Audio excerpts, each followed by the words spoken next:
Pagi itu, udara di rumah bergaya minimalis milik Citra Maharani masih lembab oleh embun yang menempel di kaca jendela. Tirai tipis bergoyang pelan karena hembusan angin dari ventilasi. Aroma kopi hitam yang baru saja diseduh menyebar di ruang makan, berpadu dengan harum roti panggang. Citra duduk di kursi panjang berlapis kain krem, rambut hitamnya terurai ke bahu, matanya sesekali menatap layar ponsel yang berisi rangkuman agenda rapat. Di hadapannya, Dimas Arya Wicaksono duduk dengan wajah murung yang dibuat-buat, kedua tangannya meremas cangkir seolah ada beban berat yang tak bisa ia lepaskan. "Rah?" Suara itu terdengar serak, hampir tenggelam di antara bunyi detik jam dinding. Citra mengangkat wajah. Senyum tipisnya muncul, lembut dan penuh perhatian, seperti biasanya ketika suaminya berbicara. "Kenapa? Kau terlihat lelah. Malam tadi lembur lagi, ya?" tanyanya, menaruh ponsel di meja agar bisa fokus mendengar. Dimas menunduk. Ada jeda panjang sebelum ia melanjutkan kalimatnya. Seperti aktor yang sedang menunggu saat yang tepat untuk melafalkan dialog. "Aku harus pulang kampung. Nenek sakit," katanya kritis. "Aku tidak bisa menunda. Ra. Mungkin aku harus berangkat siang ini juga." Citra terdiam, napasnya tercekat sesaat. Ia tahu betapa Dimas sangat dekat dengan neneknya di kampung. Seorang perempuan tua yang dulu membesarkan Dimas saat orang tuanya sibuk bekerja. Ingatan masa kecil Dimas seringkali diwarnai cerita tentang neneknya yang sabar, yang selalu menyiapkan bubur kesukaannya, yang mendampingi hari-hari sekolahnya. Jadi ketika kata, "nenek sakit," meluncur dari bibir suaminya, Citra langsung percaya tanpa menaruh curiga sedikitpun. "Oh, astaga," ia berbisik, meletakkan roti yang tadi sempat ia pegang. "Kalau begitu, kau harus segera berangkat. Jangan pikirkan hal lain dulu. Nenek pasti butuhmu di sisinya." Dimas menghela napas panjang, menampilkan wajah nelangsa yang begitu meyakinkan.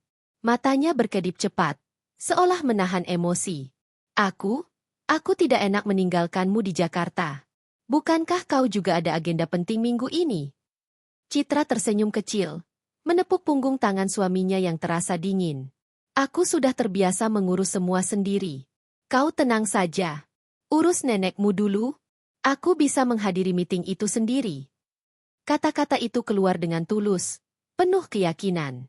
Ia percaya bahwa suaminya benar-benar dalam kondisi sulit, dan tugasnya sebagai istri adalah memberi dukungan tanpa syarat. Dalam pikirannya, kepercayaan adalah fondasi rumah tangga.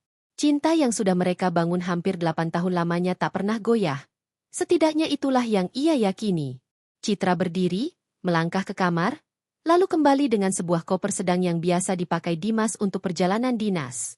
Ia menaruh koper itu di samping kursi, lalu membuka lemari kecil di dekat meja makan. Dari dalam, ia mengeluarkan sebuah amplop coklat berisi sejumlah uang tunai. "Ini, bawa saja untuk berjaga-jaga. Kau tidak perlu pusing memikirkan biaya mendadak." Dimas menatapnya. Ada kilatan aneh di mata lelaki itu, sesuatu yang samar, sulit ditangkap, seperti senyum yang nyaris tidak muncul tapi terpendam di balik wajah pura-pura muram. Namun Citra terlalu sibuk menyiapkan segala sesuatu untuk menangkapnya. "Rah, kau terlalu baik," ucap Dimas dengan suara serak, meraih amplop itu dengan kedua tangan. Ia mencium punggung tangan Citra, lalu menatapnya dengan tatapan yang dibuat seakan penuh cinta. "Aku beruntung memilikimu." Citra hanya tersenyum, tanpa menyadari betapa kata-kata itu tak lebih dari manisnya racun yang disajikan dengan wajah paling tulus. Di dalam hati, Dimas menyimpan rencana lain. Ia tidak pernah berniat menjejakkan kaki di kampung. Tidak ada nenek yang sakit keras. Tidak ada perjalanan darurat. Semua hanya alibi untuk menutupi langkah kakinya menuju sebuah hotel di pusat kota, tempat Clara Wijaya menunggu dengan penuh gairah. Namun Citra tak akan pernah menduga. Bagi Citra, pagi itu hanyalah pagi yang getir karena berita sakitnya seorang nenek yang sudah ia anggap seperti keluarganya sendiri. Ia bahkan menatap Dimas dengan penuh rasa iba, merasakan simpati yang mengalir deras. "Kau harus kuat. Sampaikan salamku untuk nenek, ya? Aku akan berdoa dari sini." Dimas mengangguk cepat, menyimpan senyum miring di dalam hati. "Iya, Ra. Aku akan kabari kau sesering mungkin." Ia tahu, kebohongan itu harus terlihat sempurna. Pesan singkat pura-pura di perjalanan, kabar fiktif tentang kondisi nenek, mungkin foto lama yang bisa ia kirim ulang. Semuanya sudah dipikirkan. Citra berdiri, merapikan kerah kemeja suaminya dengan gerakan lembut. Jangan lupa makan. Jangan sampai kau sakit juga. Aku bisa mengurus diriku sendiri. Yang penting, kau lakukan apa yang perlu. Hatinya penuh ketulusan. Matanya memancarkan kasih yang murni. Ia tidak tahu bahwa setiap sentuhan lembut yang ia berikan justru membuat Dimas semakin yakin. Kebohongan ini berhasil. Waktu berjalan cepat. Setelah sarapan seadanya, Dimas berpura-pura sibuk menyiapkan perjalanan. Ia menelepon aplikasi taksi online, meski sebenarnya sudah ada rencana untuk bertemu Clara di tempat lain. Koper itu hanya properti tambahan, bukti visual agar Citra semakin percaya. Ketika mobil itu berhenti di depan rumah, Citra mengantarnya sampai ke pintu pagar. Angin pagi membawa aroma basah dedaunan, dan langit yang mulai biru membuat suasana terasa begitu nyata, begitu hidup, seperti sebuah adegan film yang sempurna. Jaga dirimu, Ra, ucap Dimas, lalu memeluk istrinya sebentar. Pelukan yang terasa dingin, tanpa jiwa, namun Citra tidak merasakannya. Baginya, pelukan itu adalah penguat, penghibur kecil sebelum suaminya menempuh perjalanan jauh. Cepat kembali, jawab Citra dengan suara bergetar, menahan haru. Mobil itu melaju, meninggalkan rumah bergaya minimalis yang masih dikelilingi ketenangan. Citra berdiri di depan pagar, menatap punggung mobil itu menghilang di ujung jalan. Hatinya berdoa, semoga Dimas tiba dengan selamat dan bisa menemani nenek yang sakit. Ia bahkan merasakan haru mendalam, bersyukur punya suami yang setia dan penuh bakti pada keluarga. Ia tidak tahu, di balik setiap detik kepura-puraan itu, ada pengkhianatan yang sedang disulam perlahan. Dimas tersenyum tipis di dalam mobil, merogoh ponsel dan mengetik pesan singkat untuk Clara. Aku dalam perjalanan. Kita ketemu di hotel. Sayang, dan begitu mobil berbelok ke jalan raya, wajah pura-pura sedih itu lenyap, berganti ekspresi lega bercampur antusias seperti seorang lelaki yang tak sabar menuju pelukan lain. Citra tetap di depan pagar beberapa menit lebih lama, membiarkan bayangan mobil itu hilang dari pandangan. Angin membawa aroma tanah basah, seolah menyimpan rahasia yang tidak ia ketahui. Ia menutup pagar perlahan, lalu kembali ke dalam rumah, menatap piring-piring sarapan dengan pikiran penuh kecemasan tentang nenek di kampung. Ia tidak sadar, apa yang ia lakukan pagi itu membekali, merelakan, dan mendoakan hanya menjadi bagian dari sebuah panggung besar yang dipenuhi kebohongan. Dan panggung itu, cepat atau lambat, akan runtuh dengan suara paling keras. Rumah itu terasa hampa setelah kepergian Dimas. Suara pintu pagar yang menutup pelan seakan meninggalkan gema panjang di dalam hati Citra. Ia berjalan kembali ke ruang makan, menatap kursi yang masih hangat bekas diduduki suaminya. Piring roti panggang yang setengah habis dan cangkir kopi yang sudah dingin dibiarkannya begitu saja. Ada sesuatu yang samar, rasa kosong yang sulit dijelaskan. Padahal baru saja ia mengantar kepergian orang yang ia cintai. Ia menarik napas panjang, mencoba menepis rasa sesak yang datang tanpa sebab. Mungkin ini hanya perasaan cemas, bisiknya pada diri sendiri. Ia lalu membereskan meja makan, memasukkan piring ke dalam bak cuci, dan menyalakan keran. Suara air mengalir mengisi ruang yang tadinya sunyi, namun tetap tak mampu menghapus rasa ganjil yang perlahan merayap. Hari itu, Citra tahu ia tak bisa larut dalam perasaan. Ada agenda penting menunggunya.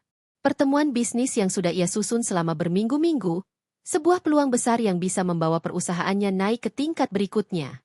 Meeting dengan Kevin Suryaputra, salah satu pengusaha muda paling berpengaruh di bidang properti dan investasi.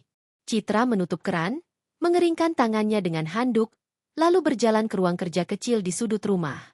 Di meja kayu jati itu, sudah tertata rapi berkas-berkas presentasi, proposal proyek, dan laptop yang semalam ia matikan. Ia duduk, membuka laptop, menyalakan layar, lalu menatap ulang setiap detail presentasi. Grafik pertumbuhan, analisis pasar, proyeksi keuntungan semuanya ia pelajari dengan teliti. Baginya, pekerjaan bukan sekadar rutinitas. Itu adalah bagian dari harga diri, bukti bahwa ia bisa berdiri di atas kakinya sendiri. Selama ini, Dimas seringkali memandang remeh pekerjaannya, seolah keberhasilan Citra hanyalah keberuntungan. Namun Citra tahu, semua yang ia raih adalah hasil kerja keras, lembur berhari-hari, dan pengorbanan yang tak pernah berhenti. Ketika jam dinding menunjukkan pukul 9, Citra menutup laptop, lalu beranjak ke kamar untuk bersiap. Ia membuka lemari, memilih gaun kerja warna biru tua dengan potongan sederhana namun elegan. Sepasang sepatu hak sedang dikeluarkannya dari rak, dipoles sebentar agar tampak mengilap. Rambutnya ia sisir rapi, lalu diikat rendah, memberikan kesan profesional.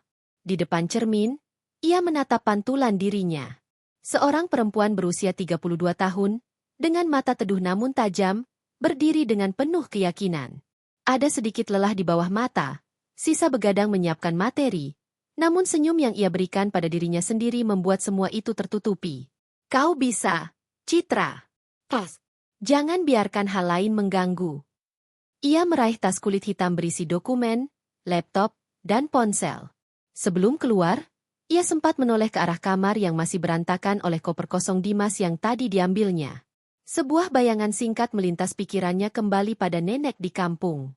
Ada keinginan untuk menelepon, sekadar memastikan kabar, namun ia menahan diri. Biarkan Dimas yang mengabari. Aku harus percaya padanya. Gumamnya. Langkahnya mantap saat keluar rumah. Udara kota mulai panas meski matahari belum mencapai puncaknya. Jalanan padat oleh motor dan mobil yang berdesakan, klakson bersahutan, namun hati Citra sudah terbiasa menghadapi riuhnya Jakarta.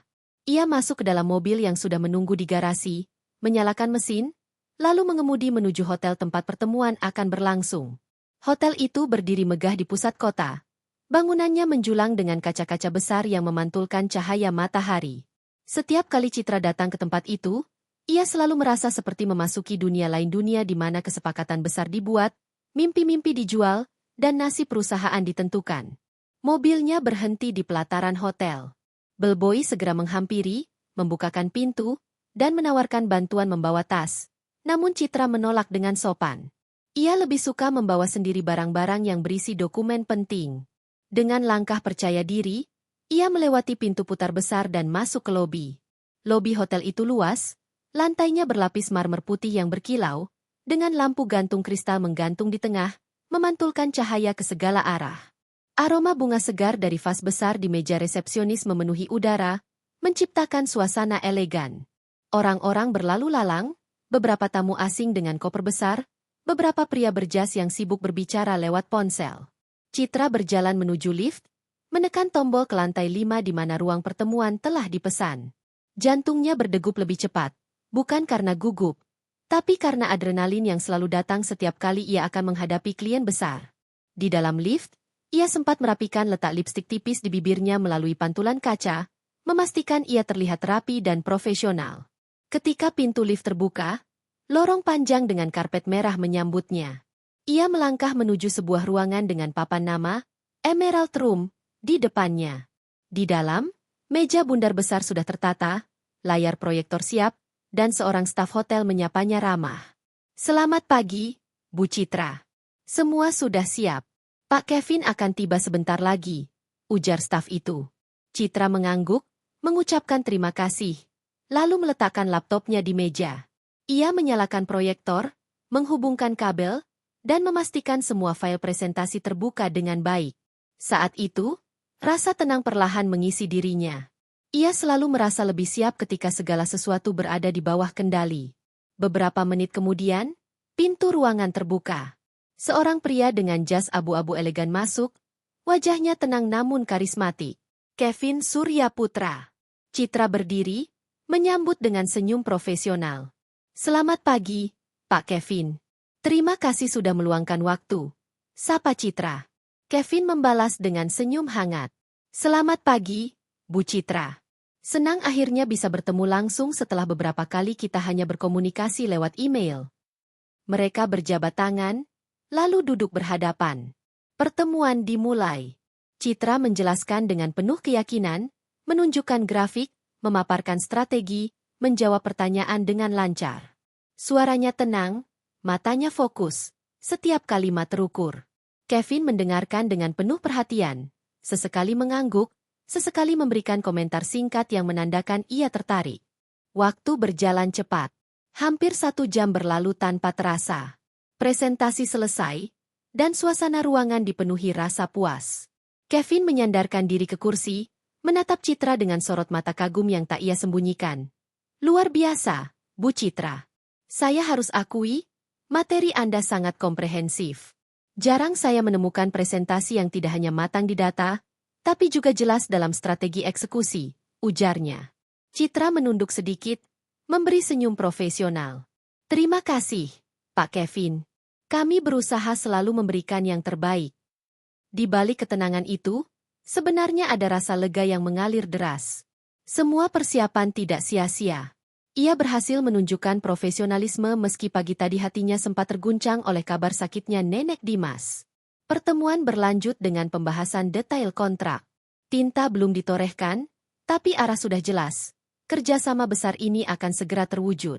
Ketika akhirnya Kevin bangkit dari kursi, ia kembali menatap Citra dengan tatapan berbeda.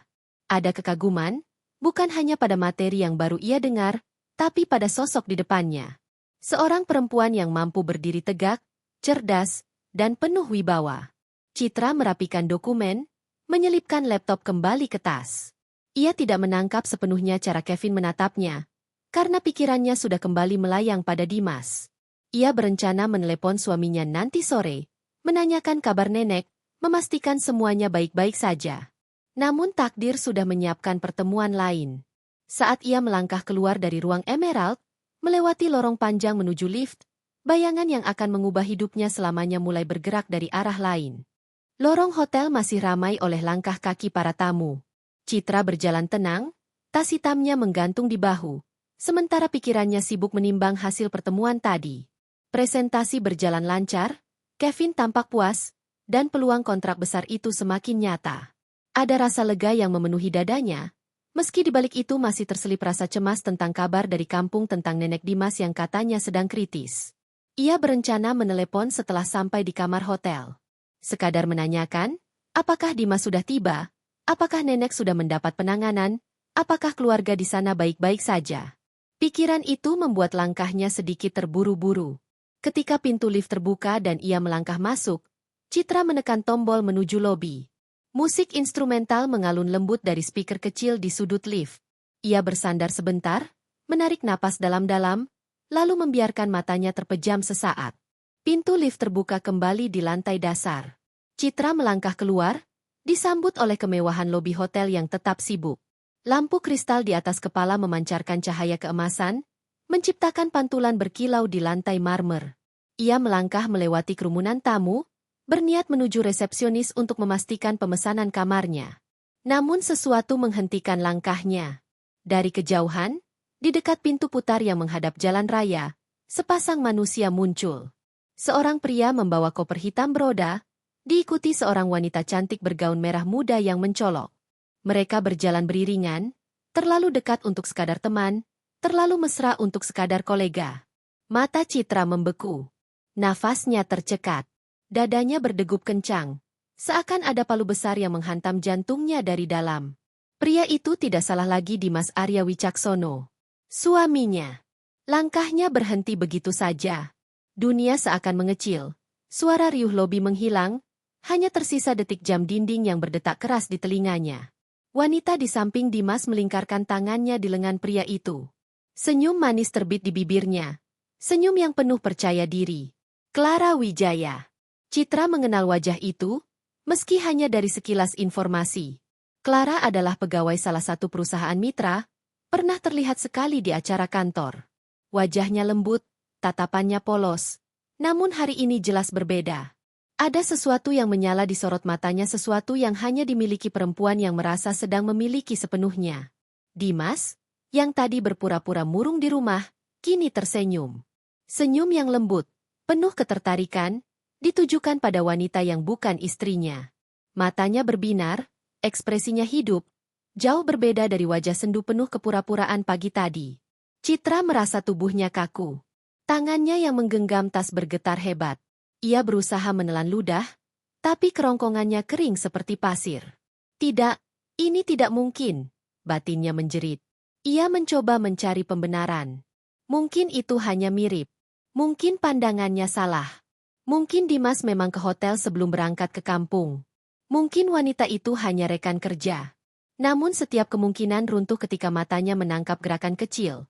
Jari Dimas menyelip ke jemari Clara, menggenggamnya erat. Sebuah keintiman yang tidak bisa disalahartikan. Citra merasakan hawa dingin menjalar dari ujung kaki hingga ubun-ubun. Darahnya seolah berhenti mengalir. Ia bersembunyi cepat di balik pilar marmer besar di dekat lobi, tubuhnya menempel pada permukaan dingin. Dari celah kecil, ia mengintip lagi. Tidak ada salah lihat. Tidak ada kesalahan persepsi. Itu benar-benar Dimas, suaminya, lelaki yang tadi pagi mencium punggung tangannya dengan wajah penuh kepura-puraan. Dan wanita itu, Clara, berjalan di sampingnya dengan wajah berbinar, sama sekali tanpa rasa bersalah. Citra mengeluarkan ponsel dari dalam tas dengan tangan gemetar. Ia membuka kamera, menekan tombol rekam, dan mengarahkan lensa ke arah pasangan itu.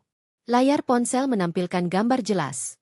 Dimas menyerahkan kartu identitas ke resepsionis, sementara Clara merangkul lengannya, kepalanya sedikit bersandar manja. Setiap detik terasa seperti pisau yang menusuk dada Citra. Air matanya nyaris jatuh, tapi ia menahannya. Ia tidak boleh terlihat rapuh. Ia tidak boleh memberi kesempatan pada siapapun untuk menyaksikan kelemahannya di tempat umum ini. Ia terus merekam, meski perih menggerogoti hatinya. Kamera itu menjadi saksi bisu, bukti tak terbantahkan bahwa apa yang ia lihat nyata. Tidak ada lagi ruang bagi alasan. Tidak ada lagi ruang bagi kepercayaan. Citra menyandarkan kepalanya sebentar ke pilar, memejamkan mata. Ingatannya kembali pada pagi tadi, saat ia menyiapkan koper untuk Dimas, saat ia menyerahkan amplop berisi uang, saat ia berkata akan berdoa untuk nenek yang sakit. Betapa bodohnya ia, betapa polosnya ia percaya. Semua itu hanya sandiwara. Ketika ia membuka mata lagi, tubuhnya terasa kaku. Tapi tatapannya berubah. Ada sesuatu yang baru lahir di dalam dirinya. Bukan lagi sekadar luka, tapi kemarahan yang membara. Dimas dan Clara berjalan melewati lobi, menuju lift. Citra mengikutinya dengan jarak cukup jauh, tetap bersembunyi di balik kerumunan. Ia melihat resepsionis menyerahkan kunci kamar, mendengar samar-samar Clara tertawa kecil, lalu menyaksikan keduanya masuk ke dalam lift dengan wajah penuh bahagia. Pintu lift tertutup perlahan. Dunia seakan ikut menutup bersama pintu itu. Citra berdiri terpaku, ponselnya masih menggenggam rekaman yang baru saja ia ambil. Hatinya berteriak, namun wajahnya tetap dingin. Ia tahu, inilah awal dari sesuatu yang besar. Di antara keramaian lobi hotel, Citra merasa seperti orang asing. Semua orang berlalu lalang tanpa tahu bahwa dunia seorang perempuan baru saja runtuh. Ia berjalan pelan ke arah sofa panjang di sudut lobi, duduk, dan menatap layar ponselnya lagi. Video itu diputar ulang.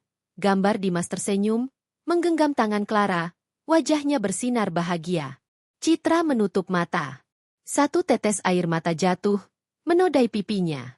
Namun setelah itu, ia menghapusnya cepat dengan tisu. Tidak ada yang boleh melihat kelemahannya.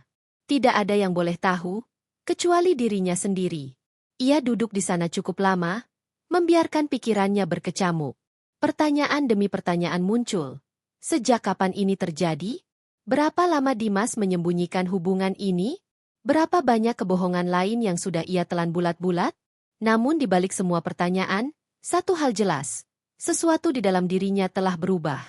Ia bukan lagi Citra yang polos dan percaya sepenuhnya pada suami. Ia bukan lagi Citra yang hanya mengandalkan cinta. Ia mulai menyadari, dirinya jauh lebih kuat dari yang ia kira. Ketika akhirnya ia berdiri lagi, langkahnya mantap. Ponsel di tangannya masih menyimpan bukti, dan pikirannya sudah mulai menyusun rencana. Ia tahu, pengkhianatan ini tidak bisa dibiarkan begitu saja.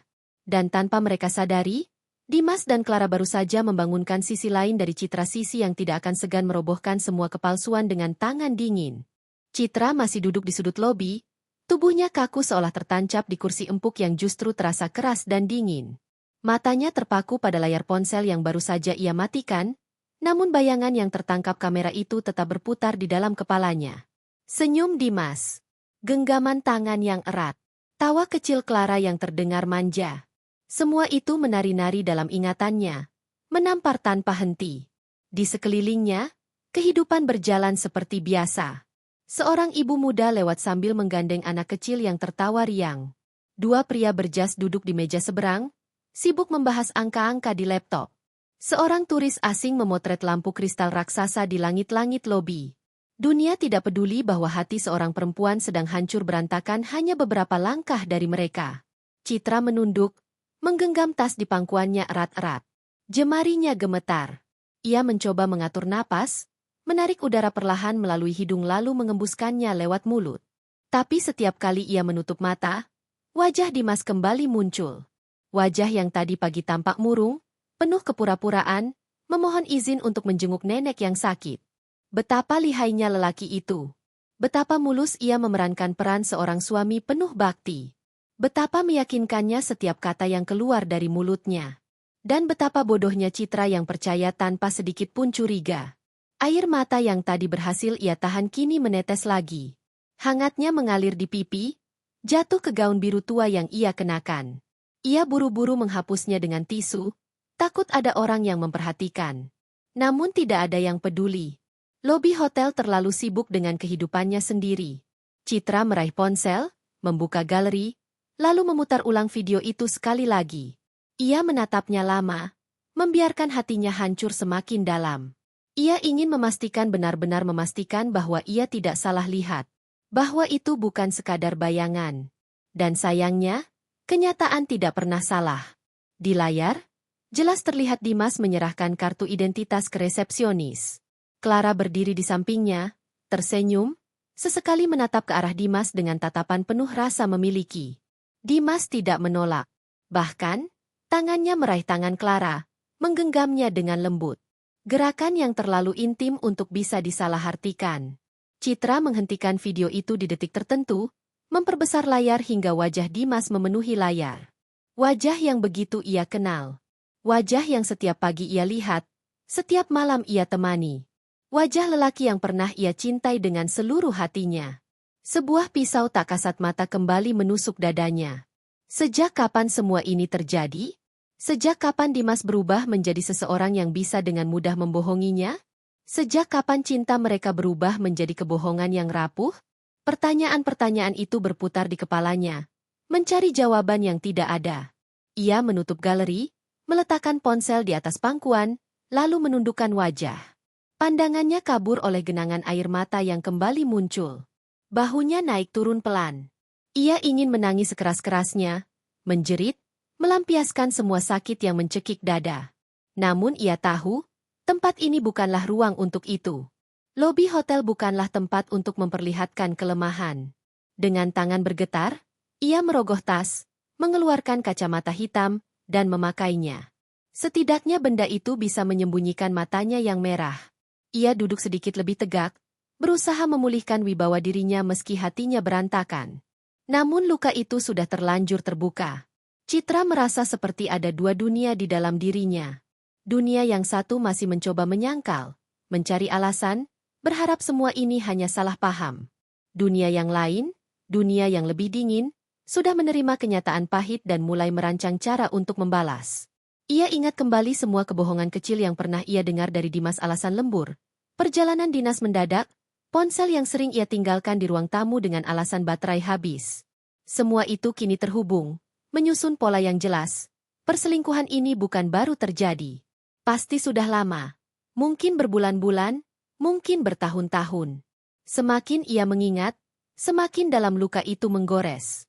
Ia teringat malam-malam saat ia menunggu Dimas pulang, menyiapkan makan malam, lalu mendengar alasan bahwa rapat baru selesai. Ia teringat akhir pekan saat ia mengajak Dimas liburan singkat, namun lelaki itu menolak dengan alasan pekerjaan menumpuk. Semua itu kini terasa seperti sandiwara yang jahat. Citra menggenggam ponselnya erat. Ia tahu, bukti yang ia punya baru satu video singkat. Tapi bukti itu cukup. Lebih dari cukup. Ia tidak perlu lagi mendengar alasan, tidak perlu lagi bertanya. Namun rasa sakitnya belum selesai. Entah dorongan apa yang membuatnya berdiri, tapi tubuhnya melangkah sendiri. Ia berjalan menuju resepsionis, berdiri tegak dengan kacamata hitam menutupi matanya. "Permisi." Suaranya bergetar, tapi terdengar cukup tegas. Barusan ada pasangan yang check-in. Lelaki berjas hitam, perempuan bergaun merah muda. "Boleh saya tahu nomor kamar mereka?" Resepsionis itu tampak ragu. "Mohon maaf, Bu. Informasi tamu bersifat rahasia. Citra terdiam sejenak. Napasnya memburu. Ia tahu ia tidak bisa memaksa, tapi ia juga tidak bisa menahan rasa ingin tahunya. Ia ingin tahu lebih jauh. Ia ingin melihat dengan matanya sendiri, sejauh apa pengkhianatan itu. Ia menelan ludah, lalu tersenyum kecil meski hatinya koyak. Baiklah, terima kasih. Ia berbalik, melangkah kembali ke sofa. Namun dalam perjalanan itu, matanya sempat menangkap pantulan Dimas dan Clara di cermin besar di dinding lobi.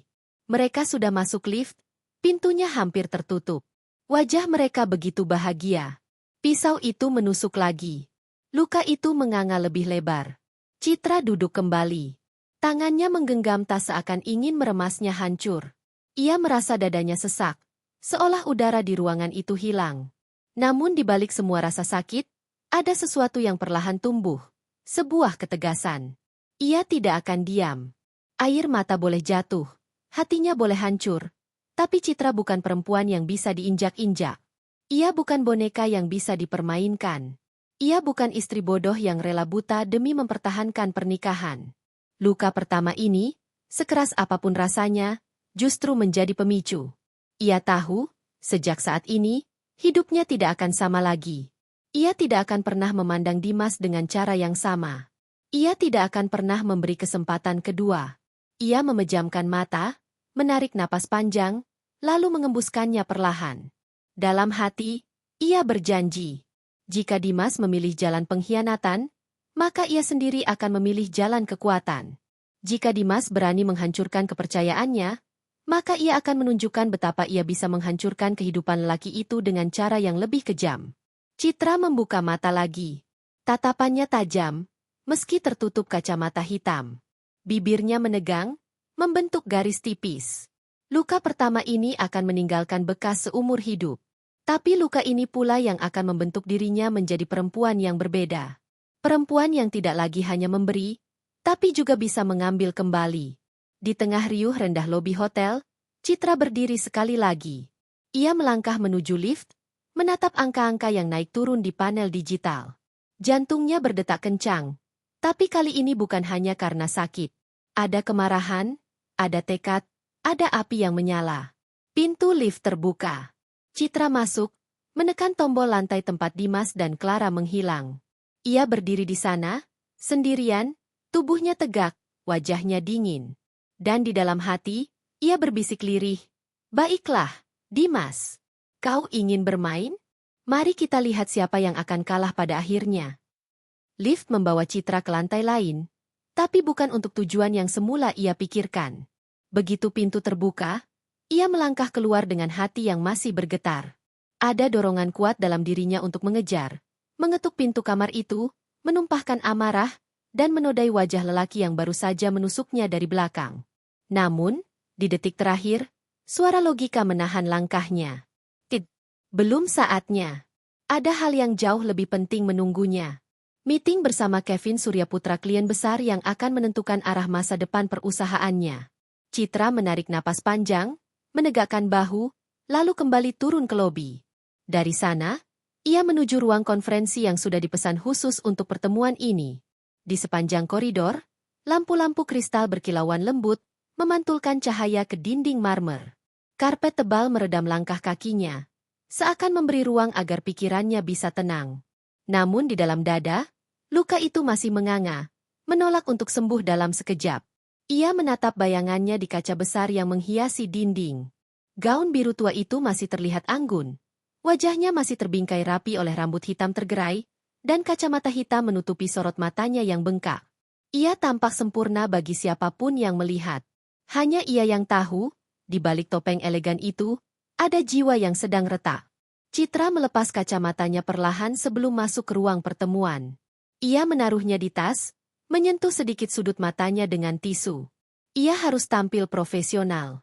Dunia bisnis tidak peduli pada air mata pribadi.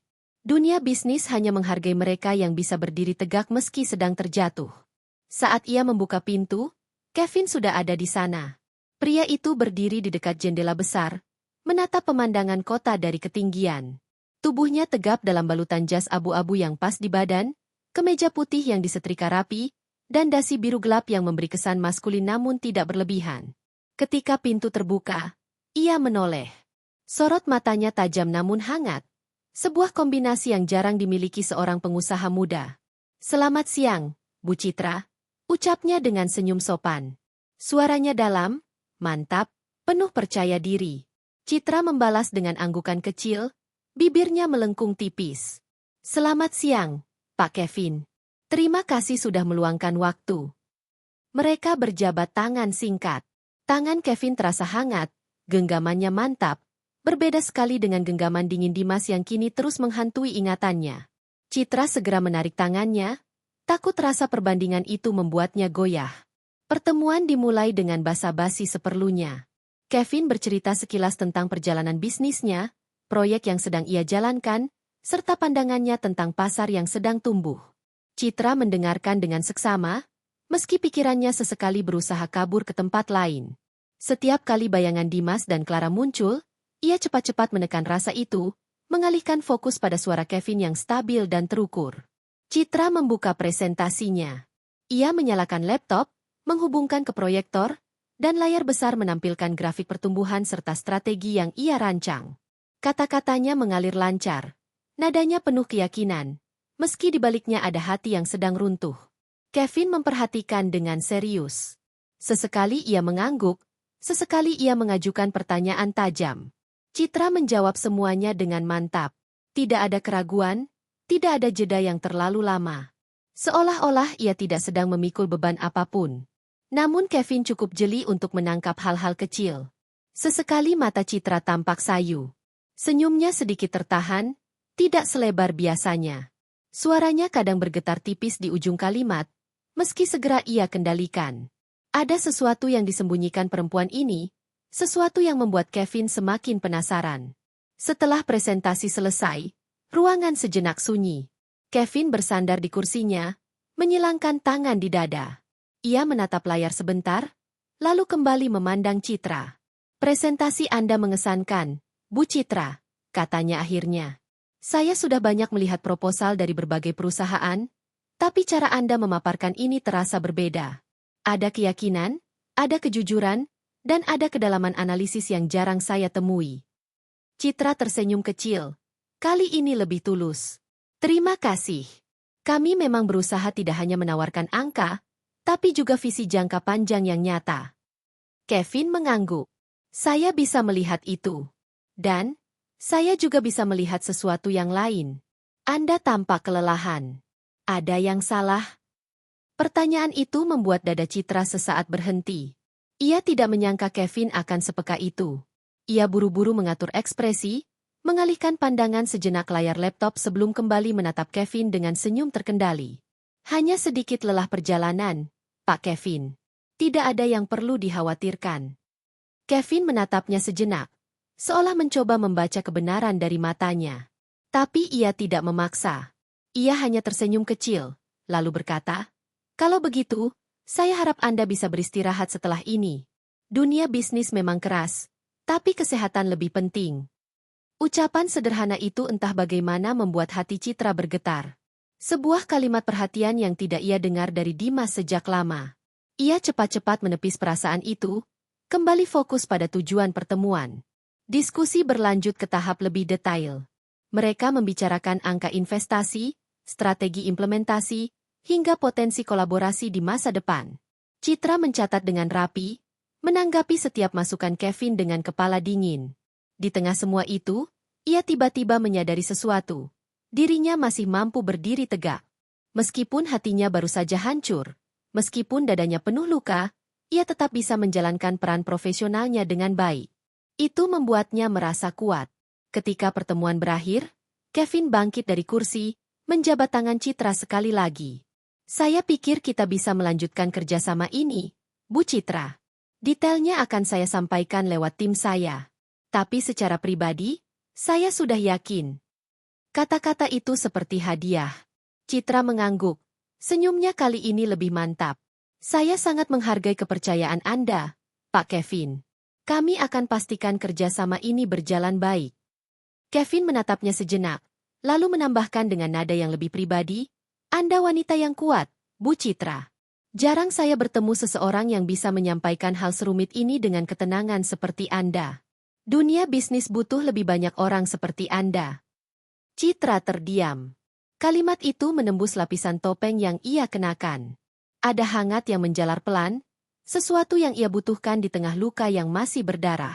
Terima kasih, jawabnya singkat, tapi dalam hatinya, kata itu membawa arti yang jauh lebih besar. Setelah Kevin pergi, Citra duduk kembali di kursi, menatap layar laptop yang sudah gelap. Ia membiarkan dirinya menghela napas panjang. Bukan napas lega sepenuhnya, karena luka Dimas masih menggerogoti. Tapi setidaknya, ada rasa percaya diri yang kembali tumbuh. Ia bisa melewati ini. Ia bisa bertahan. Dan mungkin, hanya mungkin, dunia masih menyimpan cahaya untuknya di tempat yang tidak terduga. Cahaya kota mulai meredup ketika langit berubah jingga, lalu perlahan tenggelam ke dalam kegelapan malam. Lampu-lampu hotel menyala satu persatu, menciptakan suasana elegan yang hangat, seolah setiap sudut ingin memberi kenyamanan bagi siapapun yang datang. Namun tidak bagi Citra. Setelah pertemuan panjang dengan Kevin, ia sempat kembali ke kamarnya, meletakkan berkas, melepas sepatu, lalu duduk di ujung ranjang. Semua berjalan lancar di ruang rapat tadi, bahkan lebih dari sekadar lancar. Kevin memberi kepastian kerjasama, dan itu seharusnya menjadi pencapaian besar bagi perusahaannya. Seharusnya ia merasa puas, bahagia, lega. Tapi kenyataan berbeda.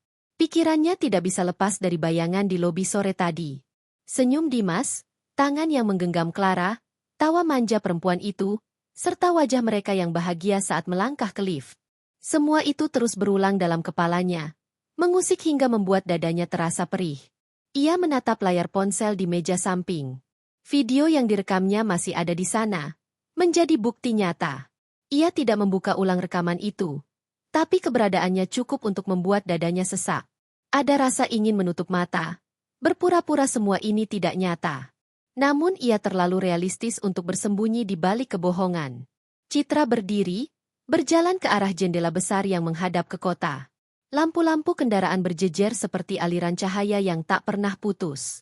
Dari ketinggian itu, ia bisa melihat betapa sibuknya dunia di luar sana. Betapa banyak orang tengah berjuang dengan kehidupan masing-masing. Namun di ruang ini, ia merasa sendirian, terjebak dalam perasaan yang menusuk. Kakinya kemudian melangkah ke arah pintu kamar. Ada dorongan kuat dari dalam dirinya, sesuatu yang nyaris mustahil ia tahan. Ia ingin tahu lebih jauh. Ia ingin melihat sejauh apa Dimas berani mengkhianatinya. Meski hatinya sudah tahu jawabannya, bagian dari dirinya tetap memaksa untuk menyaksikan kebenaran itu dengan mata kepala sendiri. Ia keluar kamar, menutup pintu pelan, lalu berjalan menyusuri koridor hotel. Sepatu haknya beradu lembut dengan karpet tebal, mengiringi langkah yang penuh ragu sekaligus marah. Ia berhenti sejenak di depan lift, menarik napas panjang, kemudian menekankan jarinya pada tombol. Lift bergerak naik, membawa tubuhnya yang kaku ke lantai tempat ia yakin Dimas berada. Ia tahu karena sempat mendengar dari bisik-bisik resepsionis saat tadi sore ia mengamati. Ia tidak menyebutkan nama, tapi Citra cukup jeli membaca kode. Pintu lift terbuka dengan suara pelan. Citra melangkah keluar, pandangannya menyapu sepanjang koridor. Suasana lebih tenang di lantai ini, hanya beberapa cahaya lampu dinding yang menerangi jalan panjang berlapis karpet merah. Udara sejuk dari pendingin ruangan terasa menusuk kulit, menambah dinginnya suasana. Langkahnya berhenti di depan sebuah pintu. Nomor kamar itu sesuai dengan yang ia perkirakan.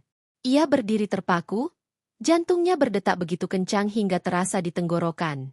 Tangannya ingin mengangkat, mengetuk pintu itu, menyeruak masuk, lalu menjeritkan semua rasa sakit. Namun tubuhnya tidak bergerak. Ia hanya berdiri, mendengarkan. Dan dari balik pintu, suara itu terdengar. Tawa Clara. Ringan, manja, penuh godaan. Disusul suara Dimas, lebih rendah, tapi jelas penuh keakraban. Lalu desahan kecil, percakapan yang terlalu lembut untuk bisa ditangkap jelas namun cukup untuk menusuk telinga Citra. Tidak ada lagi yang perlu diperdebatkan. Pengkhianatan itu nyata, hidup, berdenyut di balik pintu kayu itu. Air mata Citra jatuh tanpa bisa ditahan. Ia menutup mulutnya dengan tangan, berusaha menahan suara tangis agar tidak terdengar. Seluruh tubuhnya bergetar, Kakinya hampir goyah. Rasanya seakan dunia menutup pintu di hadapannya. Ia berdiri di sana lama sekali, entah berapa menit, entah berapa lama. Setiap tawa, setiap desahan, setiap bisikan yang terdengar samar-samar menambah luka baru. Sakit itu tidak lagi hanya menusuk, tapi juga merobek, menghancurkan, menginjak-injak harga dirinya. Namun di tengah semua itu, sesuatu dalam dirinya mulai berubah. Tangisnya mereda perlahan. Wajahnya yang basah air mata perlahan menegang. Suara-suara di balik pintu itu tidak lagi hanya menjadi penyiksa, tapi juga bahan bakar. Citra merasakan amarah yang tumbuh, panas, membakar perlahan. Ia menelan sakit itu, membiarkannya mengendap menjadi tekad. Jika Dimas berani merobohkan pernikahan mereka dengan cara sehina ini, maka Citra akan menjawab dengan cara yang lebih kejam. Ia tidak akan teriak, tidak akan membuat keributan di depan pintu ini. Itu terlalu mudah, terlalu remeh untuk rasa sakit sebesar ini. Ia akan menunggu. Ia akan menyiapkan langkah. Ia akan menunjukkan betapa salahnya Dimas karena meremehkan dirinya.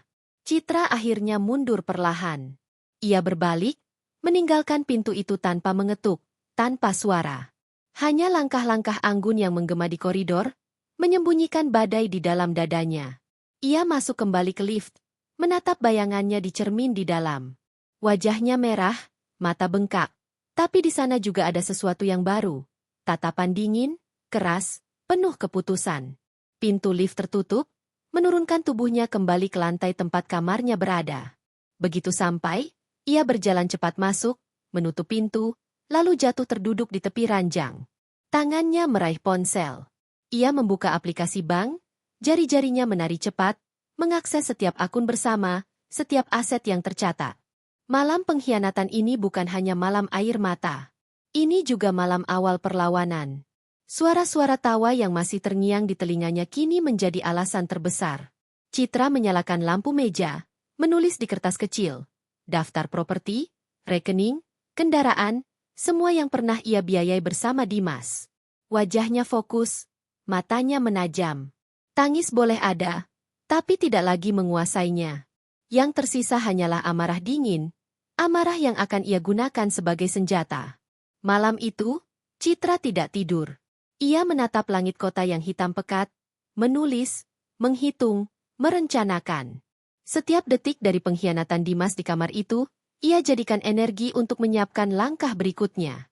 Dan saat fajar mulai menyingsing, Citra sudah berubah. Ia bukan lagi istri yang menangis di balik pintu. Ia sudah menjadi perempuan yang siap mengambil kembali semua yang pernah ia berikan. Malam pengkhianatan itu adalah luka terdalam. Tapi juga, malam itulah yang melahirkan dirinya yang baru. Pagi merekah dengan cahaya matahari yang menembus tirai tipis kamar hotel. Udara masih dingin, tapi hati Citra jauh lebih dingin. Ia duduk di depan meja kecil dekat jendela. Rambutnya masih tergerai, wajahnya tanpa riasan, namun sorot matanya begitu tajam. Di hadapannya ada segelas kopi hitam yang sudah setengah dingin, laptop terbuka, dan ponsel yang terus bergetar dengan notifikasi email. Ia sudah begadang semalaman. Tidak ada kantuk, tidak ada lelah yang cukup kuat untuk menutup matanya. Malam pengkhianatan itu telah mengubah darahnya menjadi bara. Setiap detik yang ia lalui di depan pintu kamar Dimas dan Clara menjadi bahan bakar untuk melangkah. Dan kini, langkah itu sudah dimulai. Jari-jarinya menari cepat di atas keyboard, mengakses sistem perbankan, memeriksa saldo, investasi, hingga rekening bersama yang selama ini mereka kelola. Dimas mungkin mengira ia punya kendali atas harta itu, tapi kenyataannya tidak. Sejak awal, hampir semua aset berdiri atas nama Citra. Ia yang bekerja keras, ia yang membangun, ia yang memastikan fondasi rumah tangga mereka kokoh. Dimas hanya ikut menikmati. Citra membuka tab baru, mengirimkan email instruksi ke manajer keuangan pribadinya. Kalimatnya singkat, padat, dan tegas, bekukan semua akses atas nama Dimas Arya Wicaksono. Efektif per hari ini. Ia menekan tombol, kirim, dengan jari mantap. Itu adalah langkah pertama. Di layar ponselnya, ia menghubungi notaris langganan yang sudah lama menangani perjanjian bisnisnya. Suara lelaki tua itu terdengar hangat di seberang, terbiasa dengan nada formal Citra. Bu Citra, ada yang bisa saya bantu pagi ini? Siapkan dokumen pemisahan aset, ujar Citra tanpa basa-basi. Suaranya tenang, tapi penuh ketegasan. Semua properti, kendaraan, rekening, dan surat berharga. Pastikan hanya atas nama saya yang sah. Ada jeda singkat sebelum suara notaris itu menjawab. Baik, Bu. Saya akan siapkan secepat mungkin. Dan satu hal lagi, lanjut Citra, jemarinya mengetuk meja pelan. Pastikan tidak ada celah hukum yang bisa dimanfaatkan untuk klaim balik. Saya tidak ingin ada Rp1 pun jatuh ke tangan yang tidak semestinya. Dimengerti, Bu. Percakapan itu berakhir singkat, tapi cukup. Citra menaruh ponsel, meneguk sisa kopinya. Rasa pahitnya seolah mewakili getir yang masih menempel di lidahnya. Namun di balik pahit itu, ada kepuasan kecil. Ia sedang merebut kembali kendali atas hidupnya. Beberapa jam kemudian, ia sudah berada di kantor cabang bank terbesar yang mengelola rekening pribadinya. Interiornya mewah, marmer mengkilap, staf berseragam menyambut dengan senyum ramah. Mereka mengenal Citra sosok nasabah prioritas yang selalu disegani. Ia masuk ruang khusus, disambut manajer bank yang langsung berdiri menyambut. Selamat pagi, Bu Citra. Ada yang bisa kami bantu? Citra menaruh map di meja, membuka satu persatu dokumen dengan gerakan teratur. Saya ingin memblokir semua akses rekening bersama saya dengan Dimas Arya Wicaksono. Mulai sekarang, hanya saya yang bisa mengakses. Semua kartu atas namanya harus dinonaktifkan. Manajer bank itu tampak kaget, tapi cepat menyembunyikannya di balik profesionalisme. Baik, Bu. Akan segera kami proses. Apakah ada alasan tertentu? Citra menatap langsung ke matanya. Tatapan itu cukup untuk membuat lelaki itu menunduk sedikit. Alasannya pribadi. Yang jelas, saya tidak ingin ada keterlambatan dalam pelaksanaan instruksi saya. Dimengerti, Bu. Kami akan prioritaskan. Proses berjalan cepat. Dalam waktu kurang dari 1 jam, semua akses Dimas sudah tertutup rapat. ATM, mobile banking, bahkan kartu kredit tambahan semuanya dibekukan. Dimas mungkin baru akan menyadarinya saat mencoba menggunakan salah satu dari itu, dan Citra bisa membayangkan kepanikan di wajahnya. Namun langkah itu belum cukup. Citra keluar dari bank dengan langkah mantap, menyalakan ponsel dan menghubungi perusahaan leasing kendaraan. Semua mobil yang terdaftar atas nama Dimas, tarik kembali. Pembiayaan sudah saya lunasi, jadi hak milik sepenuhnya ada di saya. Saya ingin kendaraan itu kembali dalam waktu 24 jam. Ia tidak memberi ruang untuk negosiasi. Satu persatu, aset yang dulu ia serahkan begitu saja kini ditarik kembali ke tangannya. Tidak ada lagi kemurahan hati, tidak ada lagi kompromi. Sore harinya, di meja kerjanya di kantor pusat perusahaan, ia membuka dokumen dari notaris yang sudah dikirim lewat email. Semuanya lengkap, pemisahan aset, surat kuasa, hingga dokumen pengalihan kepemilikan. Ia membaca setiap baris dengan teliti, lalu menandatangani tanpa ragu. Setiap tanda tangan adalah pukulan. Setiap goresan pena adalah balasan bagi tawa yang semalam ia dengar dari balik pintu. Bayangan Dimas dan Clara semakin jelas di kepalanya. Mungkin saat ini mereka masih tertawa. Mungkin sedang duduk makan malam di restoran hotel, atau mungkin masih menikmati kamar yang sama. Tapi apapun yang mereka lakukan, dunia mereka sudah mulai runtuh. Mereka hanya belum sadar. Malam itu, Citra kembali ke kamarnya dengan tubuh lelah tapi hati penuh kepuasan. Ia duduk di ranjang, membuka laptop, dan kembali memeriksa semua transaksi. Status Dimas kini, 0. Tidak ada rekening aktif, tidak ada kendaraan, tidak ada properti yang bisa ia klaim. Hanya waktu yang akan memperlihatkan efeknya. Besok, lusa, dan seterusnya, Dimas akan menghadapi kenyataan baru. Dunia yang pernah ia nikmati bersama Citra kini hilang, ditarik begitu saja. Citra menatap bayangannya di cermin. Wajahnya masih menyimpan bekas lelah, tapi matanya bersinar berbeda. Ada kekuatan baru di sana, kekuatan yang lahir dari luka. Ia menyentuh permukaan kaca, seolah berbicara pada dirinya sendiri. Kau sudah cukup menangis. Sekarang giliran mereka yang menangis. Malam itu, di kamar hotel yang sama, Dimas bangun lebih awal. Clara masih tidur di sisinya. Wajahnya terlihat damai, seolah dunia tak memiliki masalah apapun. Dimas meraih ponsel di meja samping tempat tidur, membuka aplikasi mobile banking dengan niat sekadar memeriksa saldo. Biasanya, angka-angka itu memberinya rasa aman, rasa kuasa, bahkan kebanggaan. Namun pagi ini, layar ponsel menyajikan kejutan pahit, akses ditolak. Dimas mengernyit, mencoba lagi, memasukkan kata sandi dengan hati-hati. Hasilnya sama. Ia mencoba login ke rekening lainnya, tapi semua berakhir dengan peringatan, akun tidak dapat diakses. Silakan hubungi pihak bank.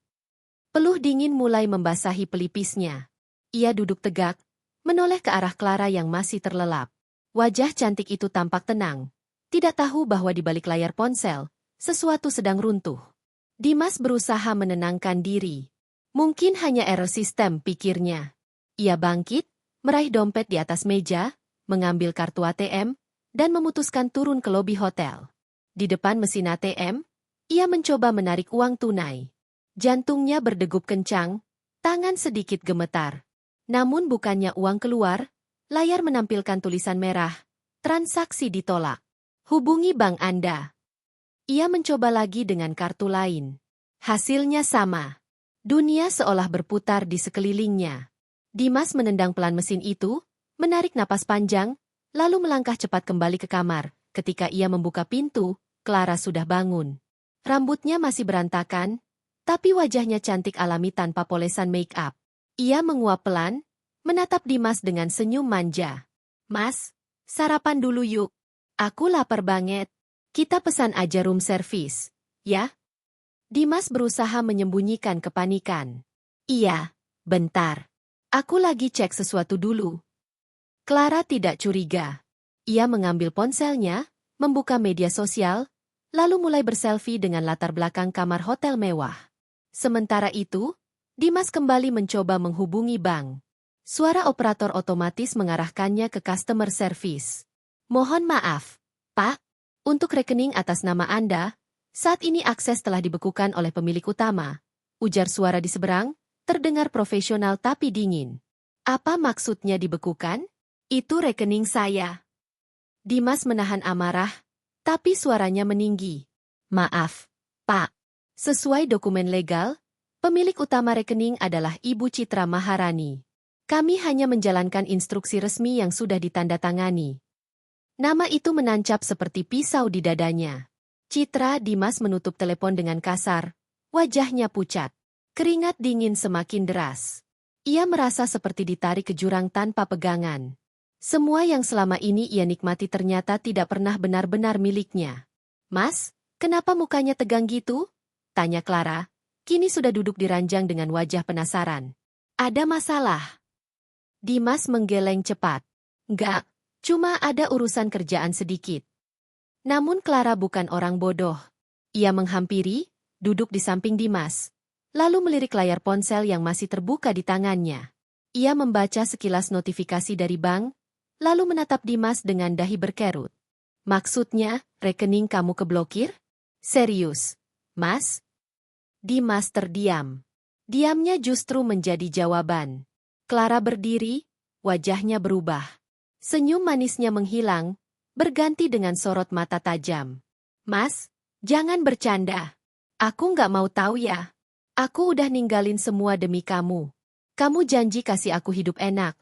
Kasih aku apapun yang aku mau. Jangan bilang sekarang kita nggak punya apa-apa. Bukan gitu, Ra?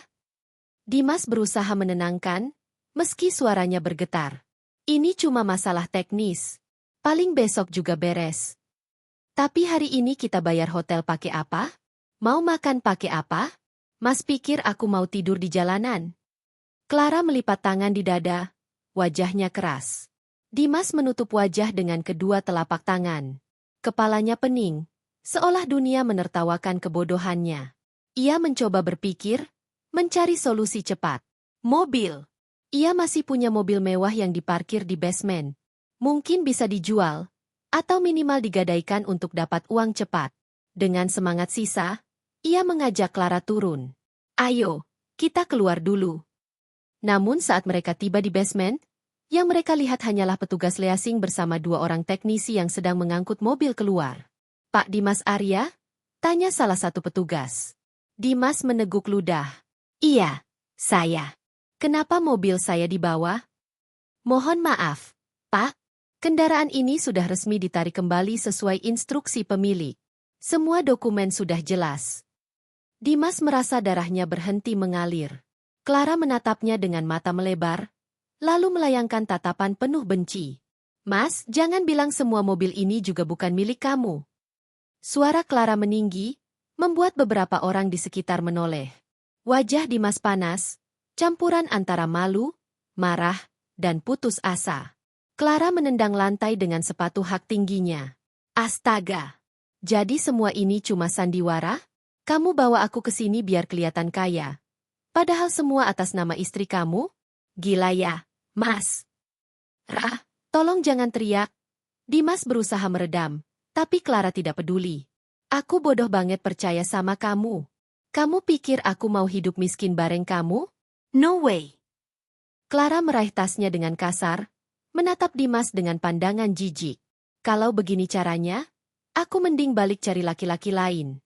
Mas cuma bikin aku rugi waktu. Kata-katanya menusuk lebih dalam daripada pisau. Dimas ingin marah, ingin berteriak, tapi suaranya tercekat. Ia hanya bisa berdiri kaku saat Clara berjalan menjauh, meninggalkannya sendirian di basement yang terasa semakin sesak. Beberapa menit ia berdiri di sana, hingga akhirnya tubuhnya lemas dan ia menjatuhkan diri ke lantai dingin. Pikirannya kacau. Ia membayangkan Citra, dengan wajah dingin, menandatangani semua dokumen untuk menghancurkannya. Dimas menatap kosong ke langit-langit basement. Untuk pertama kalinya, ia merasakan apa arti kehilangan segalanya dalam sekejap. Uang, mobil, wanita yang menemaninya semuanya lenyap, direnggut dalam satu tarikan napas. Sementara itu, jauh di tempat lain, Citra duduk di ruang kantornya, menatap layar laptop dengan senyum samar. Laporan terbaru dari bank dan notaris masuk ke emailnya. Semuanya sesuai rencana. Ia bisa membayangkan wajah Dimas saat ini. Panik, kebingungan, ditinggalkan. Dan bagi Citra, itu baru awal dari balas dendamnya. Hari itu langit tampak bersih, seolah ikut memberi ruang bagi Citra untuk melangkah dengan lebih ringan. Ia berdiri di depan cermin, mengenakan setelan blazer abu-abu elegan yang membingkai tubuhnya dengan sempurna. Riasan wajahnya tipis, hanya untuk menegaskan sorot mata dan senyum yang ia pilih tampilkan pada dunia luar. Tidak ada satupun yang akan menduga bahwa beberapa malam lalu ia hancur oleh pengkhianatan. Kini, ia kembali tampil sebagai Citra Maharani, wanita tangguh, cerdas, dan berkelas. Ia melangkah ke ruang rapat utama di hotel tempat acara bisnis itu diadakan. Suasana begitu sibuk, staf lalu lalang menyiapkan dokumen, teknisi menatap proyektor, dan suara percakapan berbaur dengan denting gelas dari coffee break yang baru saja dibuka. Di tengah hiruk-pikuk itu, Kevin Suryaputra sudah menunggu. Ia berdiri dengan postur tegap, jas biru tua melekat pada tubuh atletisnya, dasi rapi, dan senyum ramah yang memancarkan kepercayaan diri. Matanya menyala dengan karisma yang alami, bukan dibuat-buat. Saat Citra mendekat, ia langsung berdiri menyambut, menyodorkan tangan dengan sopan. "Selamat pagi, Bu Citra," ucap Kevin dengan nada hangat. "Saya senang akhirnya bisa bertemu lagi. Pertemuan kita sebelumnya meninggalkan kesan yang baik sekali bagi saya." Citra menjabat tangannya, tatapannya tenang. "Selamat pagi, Pak Kevin. Saya juga merasa begitu. Semoga hari ini kerjasama kita bisa semakin jelas arahnya." Mereka duduk berdampingan, membuka dokumen kontrak dan mulai membicarakan detail kerjasama. Kevin mendengarkan dengan saksama setiap penjelasan Citra, sesekali mengangguk atau menambahkan pandangannya. Tidak ada sikap meremehkan, tidak ada nada merendahkan, berbeda jauh dengan banyak rekan bisnis laki-laki yang seringkali memandang sinis perempuan di dunia kerja. Citra merasa dihargai.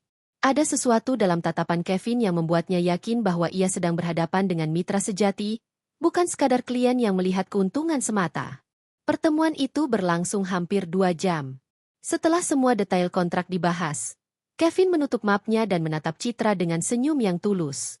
"Saya harus akui, Bu Citra, cara Anda menjelaskan, strategi yang Anda tawarkan, dan kepercayaan diri yang Anda tunjukkan, semua itu luar biasa. Jarang saya temui seseorang dengan visi setajam Anda." Citra tersenyum kecil, namun ada kilatan emosional di balik matanya. Pujian itu terasa menenangkan, seperti balutan hangat pada luka yang masih terbuka. Terima kasih, Pak Kevin. Saya hanya melakukan yang terbaik. Kevin mencondongkan tubuh sedikit, suaranya lebih lembut. Saya tahu Anda lebih dari sekadar melakukan yang terbaik. Saya bisa lihat, Anda melakukannya dengan hati. Kalimat itu membuat dada Citra terasa sesak, tapi bukan karena sakit. Ada getaran halus yang ia sendiri sulit definisikan.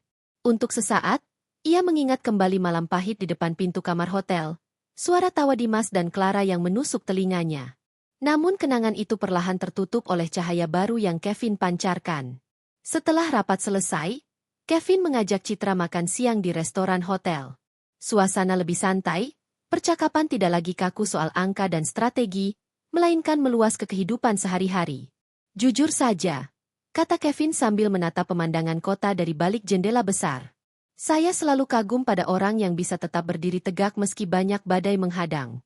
Dari cara Anda bicara tadi, saya bisa merasakan bahwa Anda bukan hanya sekadar pebisnis. Anda pejuang. Citra tersenyum samar, menunduk sebentar untuk menyembunyikan sorot matanya. Hidup mengajarkan saya banyak hal, Pak Kevin. Termasuk, bahwa terkadang orang terdekat bisa jadi badai itu sendiri. Kevin tidak mendesak. Ia hanya menatapnya dengan penuh pengertian, memberi ruang agar Citra bicara atau diam sesuai keinginannya. Dan sikap itu, entah mengapa, lebih menenangkan daripada 1000 kata simpati. Mereka melanjutkan makan siang dengan percakapan ringan. Kevin bercerita tentang masa kecilnya di luar negeri, tentang hobinya membaca buku sejarah, hingga tentang kebiasaannya berlari pagi untuk menjaga fokus. Citra mendengarkan dengan penuh minat, sesekali tertawa kecil pada anekdot yang ia ceritakan. Ada kehangatan baru yang lahir di antara mereka. Tidak ada tekanan, tidak ada sandiwara. Hanya dua orang dewasa yang berbagi ruang, berbicara jujur, dan saling menghargai. Setelah makan siang usai, Kevin mengantar Citra sampai ke lobi. Ia berhenti sejenak, menatapnya dengan senyum yang menenangkan. Bu Citra, saya berharap ini bukan pertemuan terakhir kita. Bukan hanya sebagai mitra bisnis, tapi mungkin juga sebagai teman. Citra terdiam sejenak, lalu mengangguk pelan. Saya juga berharap begitu, Pak Kevin. Mereka berpisah dengan berjabat tangan, namun genggaman itu terasa lebih lama dari biasanya. Ada sesuatu yang tidak perlu diucapkan, tapi cukup dirasakan. Malamnya, saat Citra kembali ke apartemennya, ia duduk di balkon, menatap kerlap-kerlip lampu kota. Angin malam menyentuh wajahnya lembut, membawa ketenangan yang sudah lama ia lupakan. Di pangkuannya, ponselnya menyala dengan notifikasi email. Laporan terbaru tentang aset yang kini sepenuhnya aman di tangannya. Namun yang membuatnya tersenyum bukan laporan itu, melainkan sebuah pesan singkat dari Kevin. Terima kasih untuk hari ini. Anda luar biasa. Semoga malam Anda tenang. Citra menatap layar ponsel cukup lama sebelum akhirnya mengetik balasan singkat. Terima kasih, Pak Kevin. Semoga Anda juga. Ia menaruh ponsel, lalu menutup matanya. Untuk pertama kalinya setelah pengkhianatan itu, ia merasa ada secercah cahaya baru dalam hidupnya. Cahaya yang bukan datang dari harta, bukan dari balas dendam, tapi dari sebuah kemungkinan. Kemungkinan untuk kembali percaya. Langkah-langkah Citra terdengar mantap di koridor gedung pengadilan. Suara hak tingginya berpadu dengan dentingan jam dinding yang menggema. Semua orang yang lewat menoleh sejenak, sebagian mengenalnya sebagai pengusaha sukses, sebagian lain hanya menangkap auranya. Wanita dengan wibawa yang tidak bisa diganggu-gugat. Hari itu adalah hari sidang perceraian terakhir. Dimas hadir dengan pakaian seadanya, wajah kusut, dan tatapan kosong. Tidak ada lagi sisa lelaki angkuh yang dulu sering menatapnya dengan rasa memiliki. Ia tampak lelah, rambutnya berantakan, bahkan jas murah yang ia kenakan terlihat kebesaran di tubuh yang makin kurus. Citra duduk dengan tenang, ditemani pengacaranya. Ia tidak menatap Dimas, seolah lelaki itu hanyalah orang asing. Baginya, Dimas memang sudah lama mati malam itu, saat ia melihatnya menggenggam tangan Clara di lobi hotel. Sidang berjalan cepat. Semua dokumen lengkap, semua aset sudah jelas siapa pemilik sahnya. Dimas mencoba sekali dua kali membuka mulut, ingin menyela, tapi hakim memotong tegas. Pada akhirnya, palu diketukan, mengakhiri ikatan pernikahan yang selama ini hanya tinggal nama. Citra menarik napas panjang, seperti baru saja melepas beban puluhan kilo dari bahunya. Ia berdiri, mengemasi dokumen, lalu melangkah keluar tanpa menoleh sedikit pun ke arah Dimas. Di luar ruang sidang, Clara menunggu. Wajahnya penuh kesal, bibirnya dipoles tebal seolah ingin menutupi muram yang semakin dalam. Begitu melihat Dimas keluar, ia langsung mengomel. Aku nggak bisa terus-terusan kayak gini, Mas. Hidup sengsara, numpang sana-sini. Kamu janji apakah aku dulu? Dimas hanya menunduk, tidak menjawab. Kalau begini terus, lebih baik kita jalan sendiri-sendiri. Aku nggak sanggup. Clara menoleh dengan tajam, lalu melangkah pergi dengan tergesa. Dimas berusaha memanggil, tapi suaranya serak, tenggelam di tengah keramaian. Untuk pertama kalinya, ia benar-benar sendirian. Sementara itu, kehidupan Citra perlahan menemukan ritme baru. Ia kembali sibuk dengan perusahaannya, menandatangani kontrak demi kontrak, memastikan roda bisnis tetap berputar. Namun ada perbedaan, hatinya kini tidak lagi diselimuti dendam. Luka masih ada, tapi perlahan berganti menjadi pelajaran. Di tengah kesibukan itu, Kevin semakin sering hadir. Awalnya hanya dalam kapasitas mitra bisnis, tetapi lambat laun batas itu memudar.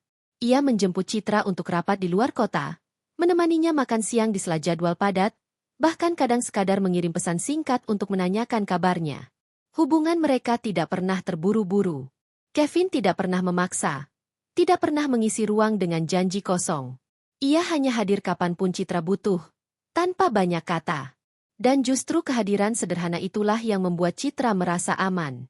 Suatu sore, setelah menutup pertemuan dengan investor asing, Citra dan Kevin berjalan berdampingan keluar dari gedung tinggi di pusat kota. Langit sore berwarna oranye keemasan, memantulkan sinar hangat di kaca-kaca gedung. Capek? Tanya Kevin, meliriknya dengan senyum kecil. Citra menghela napas. Capek, tapi puas. Rasanya semua kerja keras mulai terbayar. Kevin mengangguk. Dan itu semua berkat kamu. Saya kagum. Citra, kamu bisa jatuh sedalam itu, tapi masih punya tenaga untuk bangkit lebih tinggi. Citra terdiam sebentar. Nama, Citra, yang meluncur dari bibir Kevin terasa berbeda tanpa beban, tanpa kepalsuan. Ia menoleh, menatap mata lelaki itu yang jernih dan penuh ketulusan. Kalau bukan karena badai itu, ucapnya pelan, mungkin saya nggak akan tahu seberapa kuat saya sebenarnya. Kevin berhenti sejenak, menatapnya lebih dalam. Saya percaya kamu pantas dapat kebahagiaan yang lebih dari sekadar kuat bertahan. Ada hening yang indah di antara mereka. Angin sore berhembus, membawa aroma kopi dari kafe di seberang jalan. Untuk pertama kalinya sejak lama, hati Citra bergetar bukan karena sakit, tapi karena harapan. Malam itu, di apartemennya, Citra berdiri di balkon. Kota masih ramai di bawah, lampu-lampu jalan menyala seperti bintang. Ia menatap ke kejauhan, mengingat perjalanan panjang yang baru saja ia lalui. Dari kepercayaan yang dikhianati, luka yang menorehkan, hingga keberanian untuk membalas dan akhirnya melepaskan. Ponselnya bergetar. Pesan dari Kevin masuk. Boleh saya ajak kamu makan malam minggu depan? Tidak ada agenda kerja. Hanya saya, dan kamu. Citra menatap layar cukup lama. Ada bagian dirinya yang dulu akan ragu, takut jatuh ke dalam lingkaran luka yang sama. Tapi kini ia tahu, ia tidak lagi wanita yang sama. Ia sudah belajar, sudah tumbuh, sudah menemukan dirinya kembali. Jemarinya mengetik pelan. Baik, saya tunggu. Ia menaruh ponsel, lalu menutup mata. Senyuman kecil terlukis di bibirnya. Beberapa bulan kemudian, kabar tentang Dimas beredar samar di lingkaran sosial. Ia terpuruk, bekerja serabutan, kadang terlihat di warung kopi kecil di pinggir jalan, wajahnya tirus, matanya kosong. Clara sudah lama meninggalkannya. Tidak ada yang peduli lagi pada lelaki itu. Citra mendengar kabar itu tanpa amarah, tanpa rasa puas berlebihan. Ia hanya menghela napas, lalu melanjutkan pekerjaannya. Baginya, kisah itu sudah benar-benar berakhir. Suatu hari, ia menghadiri acara gala bisnis di sebuah ballroom megah. Banyak tamu penting hadir. Lampu kristal berkilau di langit-langit, Gaun-gaun indah berkelip di antara keramaian. Citra tampil menawan dalam gaun hitam sederhana namun elegan, rambutnya disanggul rapi. Ketika ia memasuki ruangan, Kevin sudah menunggu di dekat panggung, mengenakan setelan jas hitam yang membuatnya semakin karismatik. Tatapan mereka bertemu, dan dunia seolah mengecil, menyisakan hanya mereka berdua. Kevin menyodorkan tangan, menyambutnya dengan senyum hangat. "Kamu cantik sekali malam ini." Citra tersenyum, matanya berkilat lembut. "Terima kasih, Kevin." Malam itu mereka berbincang, tertawa, dan berdansa di bawah cahaya lampu kristal.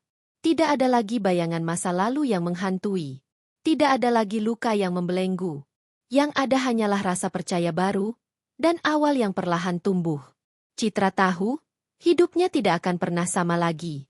Tapi ia juga tahu, di hadapannya kini terbentang jalan baru, jalan yang ia pilih sendiri, tanpa paksaan, tanpa bayangan orang lain. Dan untuk pertama kalinya setelah sekian lama, ia benar-benar merasa bahagia.